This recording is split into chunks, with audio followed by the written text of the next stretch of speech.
예, 존경하는 국민 여러분, 저희들은 대한민국에 대한 민감 국가 지정과 관련해서 한미동맹을 결정적으로 훼손하고 있는 윤석열 정부의 외교 참사를 규탄하고 그 진상을 반드시 규명해야 한다는 말씀을 드리기 위해서 이 자리에 선 더불어민주당 외통위, 산자위, 정보위 소속 의원들입니다. 먼저 오늘 오신 분들 소개해드리고 순서를 진행하도록 하겠습니다. 먼저 외통위 한정희 의원님 참석하셨습니다. 윤우덕 의원님 오셨습니다. 이재정 의원님 오셨습니다. 위성락 의원님 오셨습니다. 이용선 의원님 오셨습니다. 산자위 간사이신 김원희 의원님 오셨습니다. 권양엽 의원님 오셨습니다. 허성무 의원님 오셨습니다. 이재건 의원님 오셨습니다. 곽상원 의원님 오셨습니다. 김정호 의원님 막 도착하셨습니다. 김한규 의원님 오셨습니다. 장철민 의원님 오셨습니다. 그리고 정보위의 간사이신 박선원 의원님 오셨습니다. 이기현 의원님 오셨습니다.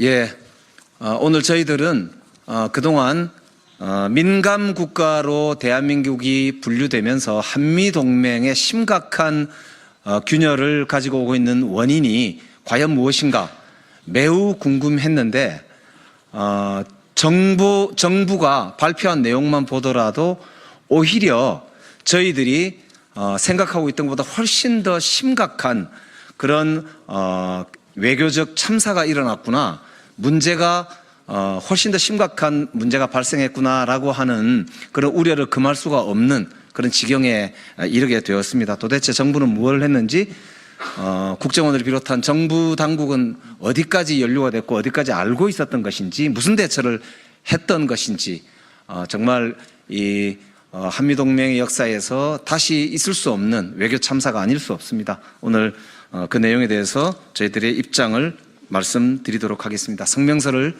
낭독하겠습니다.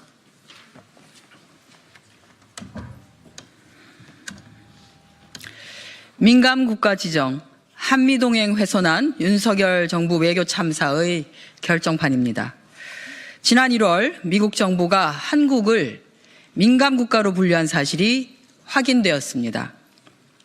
이는 그간 윤석열 정권 아래 끊이지 않았던 외교 참사의 결정판입니다.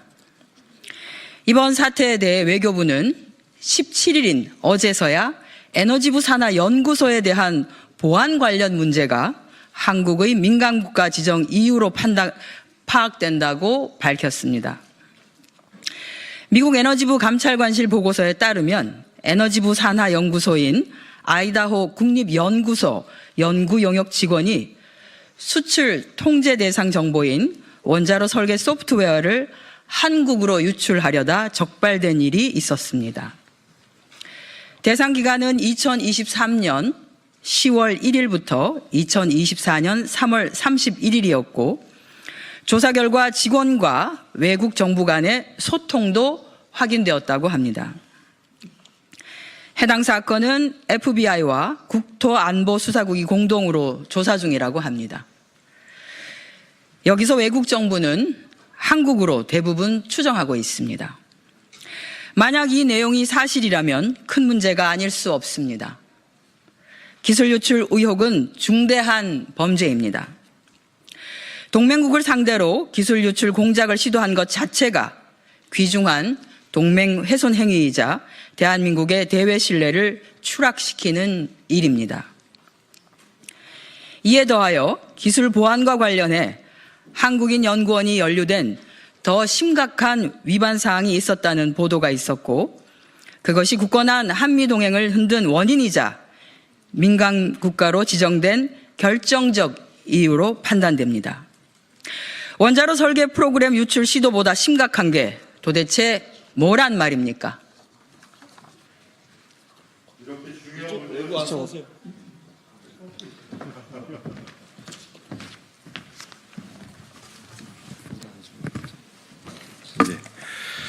이렇게 중요한 문제가 진행되고 있는 동안 내라 수계 윤석열은 비상계엄을 선포했고 이 문제에 대응할 수 있는 결정적 기회를 놓쳤습니다. 그럼에도 불구하고 정부와 여당은 자기 잘못에 대한 반성 없이 민주당 탓을 하며 유체이타식 화법으로 책임 회피에만 급급합니다. 대통령실은 민간국가 지정이 핵무장론 때문이 아닌 원전시장 견제로 추측된다며 황당한 소리를 합니다. 권영세 국민의힘 비상대책위원장 또한 이번 사태를 두고 친중 반미 노선인 이재명 대표와 민주당이 국정을 장악한 것이 가장 큰 원인이라며 기승전 이재명, 기승전 민주당만을 되풀이하고 있습니다. 아이다호 국립연구소 정보 유출 사건은 윤석열 정부 2년차 지난해 4월 총선 이전에 발생한 사건으로 전적으로 윤석열 정부와 국민의힘 책임입니다. 윤석열 대통령은 취임 이후인 2023년 1월 국방부 외교부 업무보고에서 북핵 문제가 심각해지면 전술핵 배치나 자체핵을 보유할 수 있다는 발언을 비공개 회의에서 하여 파문이 일은 바 있습니다.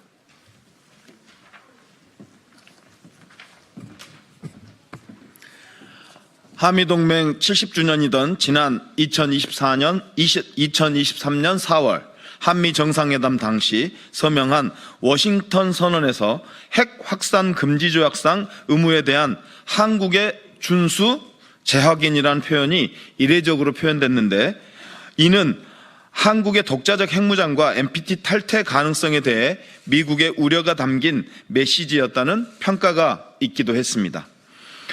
그리고 2023년 10월부터 2024년 3월 사이에 발생한 일련의 기술 유출 사건은 미국이 윤석열 정부에 대해 핵무장을 추진한다는 의심을 굳혀주는 결정적 계기가 되었을 것입니다.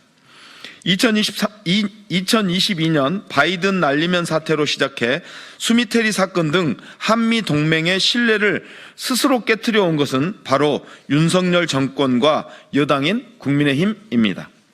종래에는 미국도 모르는 불법 비상계엄을 선포하여 한미 동맹의 근간마저 흔들었습니다. 결국 이 모든 흐름이 동맹국인 대한민국이 민감 국가로 지정되는 재앙을 초래하게 된 배경이자 1년도 넘게 아이다호 국립연구소와의 기술 연구자료 유출 사건을 자체 파악하지도 못한 원인으로 작용한 것입니다. 만약 대한민국이 민간국가로 확정된다면 이는 국제신인도와 70년 한미동맹의 질적 하락을 넘어 한미 간 경제, 첨단 기술 협력 제한으로 인해 국익에 치명적인 손상을 가져올 수 있습니다. 무능하고 무식한 지도자는 나라 전체를 위태롭게 만들 뿐입니다. 대한민국의 국익과 안보를 위해서라도 윤석열이라는 위험 요소는 즉각 파면으로 반드시 제거해 사실상 무정부 상태를 하루빨리 종식해야 합니다. 이와 관련하여 더불어민주당은 사건의 전말을 파악하기 위하여 국회 상임 및 개회를 촉구하고 있습니다. 그러나 국민의힘은 정보의 소집 요구에는 부정적 입장을 취하고 있으며 산자의 소집 요구에 대해서는 뚜렷한 답을 내놓지 않고 있습니다. 정부와 여당에 강력 촉구합니다. 마지막 양심이 남아있다면 더 이상의 정치 공세를 멈추고 책임 있는 자세로 이번 사태 수습에 사력을 다하길 바랍니다. 당장 관련 상임위 개최에 협조해 해당 사건의 전말을 낱낱이 조사하고 국민께 명명백백히 밝히는 데 협조하십시오. 그것이 그나마 윤석열 정권과 국민의힘이 한미동맹 파괴범, 대한민국 파괴범으로 기록되지 않을 길을 될 것입니다. 미국 정부에도 촉구합니다. 더 발전한 한미동맹을 위하여 민간국가 지정을 철회해 주십시오. 2025년 3월 18일 더불어민주당 외교통일위원회, 산업통상자원 중소벤처기업위원회, 정보위원회 일동. 차렷. 네.